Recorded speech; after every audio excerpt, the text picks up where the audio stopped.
তাই নিয়ম মেনে মূল কোর্স শুরুর প্রাক্কালে সোমবার ফাউন্ডেশন কোর্স শুরু হয়। নবাগত ছাত্রছাত্রীদের MBBS কোর্স সম্পর্কে সম্যক ধারণা প্রদান করে নানান বিষয় বোঝানো হয়।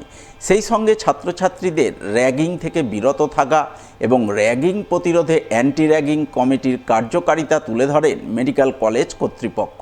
এদিনের এই কার্যক্রমে উপস্থিত ছিলেন মালদা মেডিকেল কলেজের অধ্যক্ষ ডাক্তার পার্থপ্রতিম মুখোপাধ্যায়, সহকারী অধ্যক্ষ ডাক্তার প্রসেনজিৎ বর সহ হাসপাতালের বিভিন্ন বিভাগের বিভাগীয় প্রধানরা।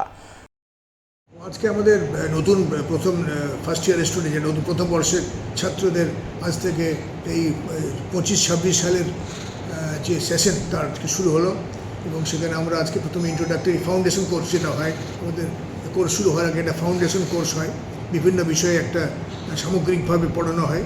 সেই কোর্সটির উদ্বোধন করলাম। সেখানে আমরা অভিভাবকরা ছিলেন, নতুন ছাত্ররা ছিলেন, তার একটা ওই ইনঅগুরেশন প্রোগ্রামটি হলো। এরপরে তারা ওই ফাউন্ডেশন কোর্সটা শুরু হয়ে যাবে।